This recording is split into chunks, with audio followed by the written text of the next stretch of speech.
মদিনার বাজার দিয়ে নবীজি যাচ্ছেন, নবীজির একটা ওট পছন্দ হয়েছে। তো নবী ওটের মালিকের কাছে গিয়ে জিজ্ঞেস করলেন, ভাইয়া এই ওটটার দাম কত? ওই দামাদামি হলো, নবী সে দামে কিনতে রাজি হলেন, কিন্তু নবীর কাছে তখন অর্থ ছিল না। তখন নবীজি ওনাকে বললেন, আপনি আমাকে ওটটা দেন, আমি এখনই গিয়ে আপনার সেই প্রাপ্যটা পাঠিয়ে দিচ্ছি। ওটের মালিক ওনাকে ওটটা দিয়ে দিলেন। আশেপাশে যারা ওটের মালিক ছিল সবাই জিজ্ঞেস করতেছে, এই পাগলা, তুমি কি যাকে ওট দিয়েছো তাকে চিনো? বলে যে না। নাম জানো? বলে যে না। পরিচয় জানো? বলে যে না। ঠিকানা জানো? না।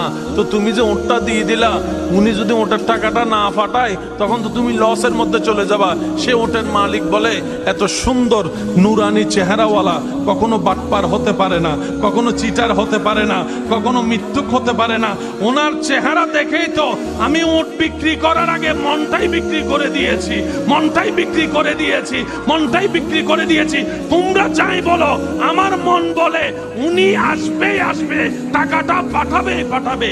এই কথা বলতে না বলতে কিছুক্ষণ পরে নবীজির একজন সাহাবা এসে বলছেন, একটু আগে একজনে ওট নিয়ে গিয়েছেন কাছ থেকে, ওটের মালিকটাকে একটু দেখতে চাই। উনি বলে যে আমার থেকে।